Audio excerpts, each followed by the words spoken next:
Hello everyone, আমি সঙ্গীতা। আমার নতুন আরও একটি ব্লগে সবাইকে অনেক স্বাগত জানাই। কেমন আছেন আপনারা সবাই? আশা করি ভালো আছেন, আর আমিও বেশ ভালো আছি। সবাইকে জানাই শুভ সকাল। তো এখন মোটামুটি 10:30 মতো বাজে। এখন দুপুরে রান্নাটা আজকে বসিয়ে দিচ্ছি, একটু তাড়াতাড়ি করে নিচ্ছি, কারণ আমার কিছু কাজ আছে। আর যা ওয়েদার, তাতে ভাবলাম একটু তাড়াতাড়ি রান্নাটা করি, একদম সিম্পল রান্না করব। তো আজকে এখানে তো দেখেই নিয়েছেন, আদা রসুন পেঁয়াজ কেটে নিয়েছি, আলুটা কেটে নিয়েছি। আজকে চিকেন বানাবো। চিকেন বানালে অ্যাজ ইউজুয়াল কিছু করি না আমি, কিন্তু দেখি আরেকটা কিছু করার ইচ্ছে আছে। দেখি তরকারি কিছু করব না, ভাজা টাজা কিছু একটা করব বা সেদ্ধ দেব। তো এখানে আলুগুলোকে প্রথমে লাল লাল করে ভেজে নিচ্ছি, দুদিকটা নাড়াচাড়া করে। আর আমাদের একটু চিকেনে ঝোল আর একটু আলুটা বেশি হয়, মানে ঝোল আলু দিয়ে। তো এখানে আলুগুলো ভেজে তুলে নিলাম। আজকে একটু অল্প তেলেই করব, বেশি মশলাও দেব না। তো এদিকে আদা রসুন পেঁয়াজটাকেও পেস্ট করে নিয়েছি, আর এর মধ্যে আলুগুলো তুলে নিয়ে এখানে তেজপাতাটাকে দিয়ে দিলাম। দিয়ে তারপরে এর মধ্যে স্লাইস করা পেঁয়াজগুলোকে দিয়ে দেব। আর বাবির তো এখন স্কুল খুলে গেছে, তো একটু তাড়া থাকে, কারণ স্কুলের ছুটির সময় আবার আনতে যেতে হয়। তো এই হচ্ছে ব্যাপার। তো ওর মধ্যে রান্নাটা চেষ্টা করি মানে কমপ্লিট করে দেওয়ার, কিন্তু এসে পরে আর ইচ্ছে করে না যে রান্নাঘরে একবার যাই আমি। তো সেই জন্যই তাড়াতাড়ি করার চেষ্টা আর কি। কিন্তু যেদিনকে একটুখানি ভাবি স্কুল থেকে দিয়ে এসে একটু ঘরে থাকবো, একটু উঠতে একদিন উঠতে ইচ্ছা করে না, সেই দিন আবার শুয়ে থাকি, লেট হয়ে যায়। ওকে স্কুলে মানে থেকে নিয়ে এসে যতটা বাকি থাকে ততটা কমপ্লিট করি। এখানে আমি আদা রসুন পেস্টটা দিয়ে দিলাম। আদা রসুন পেস্টটা দিয়ে কিছুক্ষণ নাড়াচাড়া করে নিলাম। এবার এর মধ্যে আমি এখন গুঁড়ো মশলাগুলোকে দিয়ে দেবো। নুন, হলুদ, লঙ্কার গুঁড়ো, টমেটো কেচাপ, এই সমস্ত কিছু দিয়ে দেবো।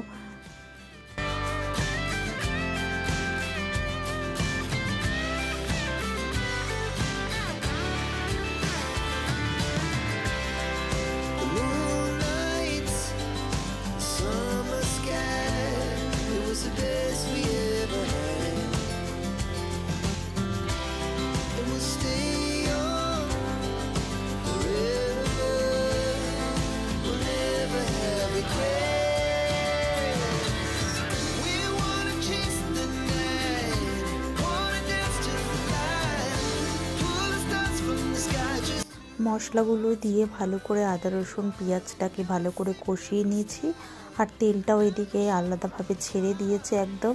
তো এর মধ্যে এবার আমি চিকেনগুলোকে দিয়ে মোটামুটি 20 মিনিট ঢেকে, 20 থেকে 25 মিনিট ঢেকে এটাকে লো ফ্লেমে, মানে লো ফ্লেম না, মিডিয়াম ফ্লেমে রেখে মোটামুটি 20-25 মিনিট এটাকে কষাতে থাকবো। ঢেকে নাড়াচাড়া করে কষাতে থাকবো। আবার দেখতেও হবে যাতে নিচে না লেগে যায়, ওই জন্য মাঝে মাঝে একটু ঢাকাটা খুলে দেখতে হবে।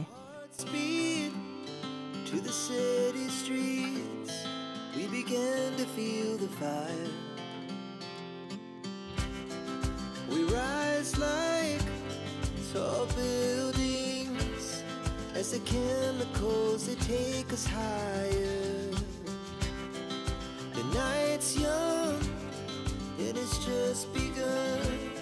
As she puts her hand in mine, we wanna chase the night, wanna dance to the light, pull the stars from the sky, just two hearts running wild, never sleep. তো এখানে চিকেনটা কষানো হয়ে গেছে। এবার এর মধ্যে আলুটা অ্যাড করে দিলাম। আলুটা দিয়ে এবার নাড়াচাড়া করে এর মধ্যে পরিমাণ মতো জল দিয়ে ঢেকে এটাকে হতে দেব। তারপরে নামানোর আগে একটুখানি গরম মশলা দিয়ে নামিয়ে নেব।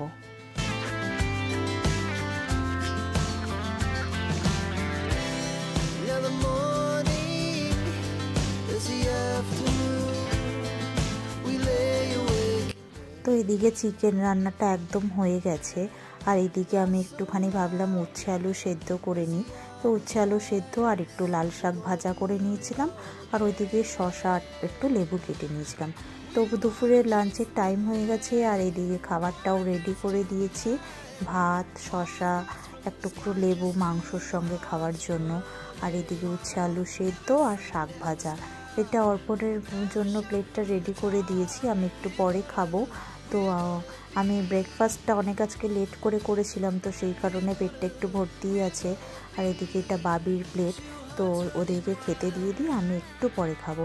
তো চলুন তাহলে এখানে ভিডিওটা শেষ করি। ভিডিওটা ভালো লেগে থাকলে অবশ্যই লাইক করে দেবেন, আরও নতুন নতুন ভিডিও দেখার জন্য পেজটিকে আর ইউটিউব চ্যানেলটিকে ফলো করে দেবেন।